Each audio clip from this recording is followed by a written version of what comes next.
अब कल नीतीश कुमार को शपथ लेनी है, पटना के गांधी मैदान में शपथ ग्रहण समारोह होना है। लेकिन कल की तस्वीर जरा आप आज ही देख लीजिए।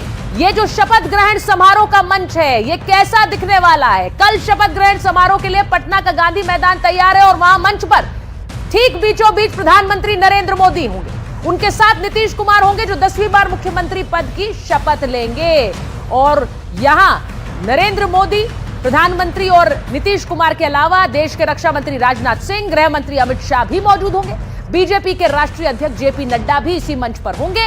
यूपी के सीएम योगी आदित्यनाथ यूपी से सीधे पटना पहुंच रहे हैं। असम के सीएम हिमंत बिस्वा शर्मा, जिन्होंने बिहार में प्रचार किया, वो भी इस मंच पर दिखने वाले हैं। तो नीतीश की 10वीं बार सीएम की शपथ ग्रैंड होने वाली है। एक तरफ एनडीए मजबूत है, सब साथ साथ है, लेकिन एक बयान ने कांग्रेस की टेंशन बढ़ा दी। बिहार में तिकड़ी रिटर्न्स हो रहा है, यानी कि नीतीश कुमार, सम्राट चौधरी और विजय सिन्हा वापस आ रहे हैं। तो वही खबर है कि कांग्रेस के 6 विधायक पार्टी छोड़कर जा सकते हैं, जेडीयू में शामिल हो सकते हैं। अब ऐसा दावा बीजेपी के नेता राधा मोहन दास अग्रवाल कर रहे हैं। वो कह रहे हैं कि जो 6 आए हैं वो भी नहीं रहेंगे, वो भी पाला बदल कर चले जाएंगे।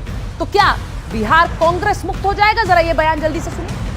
अभी तो उनके जो 6 विधायक किसी तरह से बिहार में जीत के आ गए हैं, मैंने सुना है, मैं भाजपा की बात नहीं कर रहा हूं, मैंने सुना है वो सब कांग्रेस छोड़ करके जनता दल यू में जाने वाले हैं। तो वैसे ही राहुल गांधी की पार्टी कांग्रेस के सिर्फ 6 ही विधायक जीत कर आए हैं और अब वो भी क्या पाला बदल सकते हैं? आज इस पर माइक ऑन कर रही हूं। ऐसे में आत्ममंथन नहीं, सिर्फ चुनाव आयोग पर आरोप ही दोहराती रहेगी क्या कांग्रेस पार्टी? राहुल गांधी वर्सेस चुनाव आयोग की लड़ाई में अब 272 दिग्गजों की एंट्री हो गई है। जी, जो राहुल गांधी के वोट चोरी जैसे आरोपों के खिलाफ चुनाव आयोग के समर्थन में उतर आए। अब एक लेटर लिखा है, एक लेटर पर इन लोगों ने हस्ताक्षर किए हैं। इसमें 16 पूर्व जज हैं, 123 रिटायर्ड अधिकारी हैं, 14 पूर्व राजदूत हैं और 133 पूर्व सैन्य अधिकारी इसमें शामिल हैं। इस लेटर में इन अधिकारियों ने, इन दिग्गजों ने क्या कहा है, जरा वो भी समझ लीजिए। अब इलेक्शन कमीशन के समर्थन में 272 हस्तियों का खुला पत्र जारी। राहुल गांधी और कांग्रेस पर इसमें आरोप लगाए गए। राहुल पर इलेक्शन कमीशन की छवि बिगाड़ने का आरोप लगाया गया। इसमें लिखा गया है कि जहरीली राजनीतिक बयानबाजी एक चुनौती बन गई। इलेक्शन कमीशन के खिलाफ प्रूफ का दावा तो करते हैं लेकिन शिकायत नहीं करते हैं। राहुल के आरोप सिर्फ राजनीतिक रणनीति है, इनमें कोई सच्चाई नहीं है। पत्र में राहुल गांधी के जो हालिया बयान है उनका भी जिक्र किया गया है। इस पत्र में लिखा गया है कि बयानों से ईसी अधिकारियों को धमकाने की कोशिश हो रही है। इलेक्शन कमीशन को बीजेपी की बी टीम बताना यह सिर्फ राजनीतिक हताशा है और कुछ नहीं है। यह भी कहा गया कि वोट चोरी के आरोपों पर इस पत्र में लिखा गया है कि चुनाव में जीत मिले तो इलेक्शन कमीशन की आलोचना गायब हो जाती है, तब कोई जिक्र नहीं होता है। लेकिन चुनाव में अगर हार मिले तो उसके बाद इलेक्शन कमीशन को विलन बना दिया जाता है। यह बहुत गलत है। मतलब राहुल गांधी अपने वोट चोरी वाले आरोपों पर बुरी तरह से घिर गए हैं। आज इस खबर पर सारे माइक ऑन करने वाली हूं। अब यह देख लीजिए, घिर गए राहुल गांधी और कांग्रेस पार्टी, तो घिर तो घुसपैठिए भी गए हैं बंगाल में। बंगाल में एसआईआर के बाद बांग्लादेश बॉर्डर की तरफ भाग रहे हैं घुसपैठिए। जो तस्वीर आप देख रहे हैं इसमें आप देखिए, बॉर्डर पर लंबी लंबी लाइनें लग गई हैं बांग्लादेशियों की। घुसपैठियों को डर है कि एसआईआर होने से उन पर एक्शन होगा। और कैसे? अब सोचिए, अगर एसआईआर होगा तो इन्हें डर लग रहा है, इन्हें लग रहा है कि इन पर एक्शन हो जाएगा। तो क्या एसआईआर की प्रक्रिया सही नहीं है? आज इस पर माइक ऑन कर रही हूं। और इसी मुद्दे पर सियासी शोर कैसे सुनाई दे रहा है वो भी पहले सुन लीजिए, उसके बाद सारे के सारे माइक ऑन। गंगा जी यहां बिहार से बहते हुए ही बंगाल तक पहुंचती है।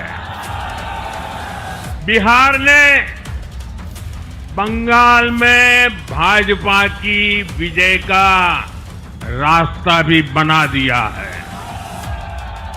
मैं बंगाल के भाइयों बहनों को भी आश्वस्त करता हूं, अब भाजपा आपके साथ मिलकर पश्चिम बंगाल से भी जंगल राज को उखाड़ फेंकेगी। इधर प्रधानमंत्री ने बंगाल विजय का टारगेट सेट किया, उधर बीजेपी ग्राउंड लेवल पर उतर गई। लेकिन ममता बनर्जी कह रही है कि बिहार में एनडीए की बम्पर जीत के पीछे एसआईआर है और बीजेपी पश्चिम बंगाल में भी जीत के लिए इसी एसआईआर के भरोसे है। इलेक्शन कमीशन को चेयर को रेस्पेक्ट करते हैं, लेकिन जैसे बिहार में 40 लाखों का ज्यादा आदमी को नाम निकाल दिया और बंगाल में भी करने वाला है, अगर करेगा तो घेराव कर्मसूची करेंगे, पूरा घेराव होगा, पूरा आंदोलन होगा। हम नाम काटने नहीं देंगे, हम नाम डालने नहीं देंगे। चुनाव आयोग एसआईआर की प्रक्रिया वैसे तो देश के 12 राज्यों में चला रहा है, लेकिन जितनी हलचल पश्चिम बंगाल में है उतनी कहीं नहीं। ये बात सही है, बिहार की जीत हमारी है। अब बंगाल वाली दीदी, अब बंगाल की बारी है।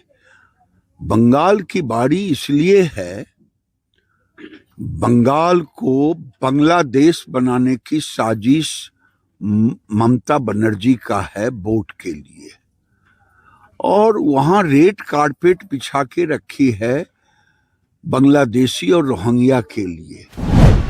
इस बीच पश्चिम बंगाल से ऐसी तस्वीरें आ रही हैं जिसमें बांग्लादेशी घुसपैठिए भारत छोड़कर भागते नजर आ रहे हैं। सैकड़ों बांग्लादेशी नॉर्थ 24 परगना में सरहद पार करने की कोशिश में लगे हैं। अवैध तरीके से भारत में घुसने और एसआईआर के डर से लौटने की बात कैमरे पर कबूल रहे हैं।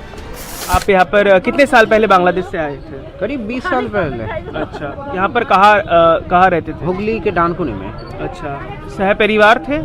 हाँ, इनलीगल तरीके से आए थे, बट फिर आने के बाद जाने का मौका नहीं मिला, इसलिए 20 साल रह गए थे इधर। क्या नाम है आपका? मेहदी हसन अहमद। बिहार विधानसभा चुनाव के दौरान राहुल गांधी एसआईआर का मुद्दा उठाते रहे। इसी मुद्दे पर बीजेपी के साथ साथ चुनाव आयोग को भी घेरते रहे, लेकिन देश की 272 प्रमुख हस्तियों ने अब एक खुली चिट्ठी जारी की, जिसमें कहा कि कांग्रेस और दूसरी विपक्षी पार्टियों के नेता चुनाव आयोग की छवि धूमिल करने में लगे हुए हैं। ऐसे में विपक्ष तय करे कि यूपी टू बंगाल क्या सिर्फ एसआईआर पर ही शोर करता रहेगा या जमीनी मुद्दों पर मंथन करेगा। चुनाव आयोग जुगाड़ आयोग बन गया है, बीजेपी की सरकार का जुगाड़ आयोग है। भारतीय जनता पार्टी को जब हम देखते हैं देश में, ये इस्तेमाल करने वाली पार्टी है। कब तक आप एसआईआर ईवीएम के ऊपर बकवास बात करेंगे? छोड़िए इसको, आप देखिए आपकी कमजोरी कहां है। बिहार में कल रिटर्न ऑफ नीतीश सरकार होने वाला है। प्रधानमंत्री नरेंद्र मोदी से लेकर एनडीए का हर बड़ा चेहरा कल मंच पर होगा। ऐसे में इसी तरह की बड़ी जीत का सपना देखने वाला विपक्ष जमीन पर उतरकर जनता के बीच जाएगा या फिर एसआईआर पर ही ठीकरा फोड़ता रहेगा।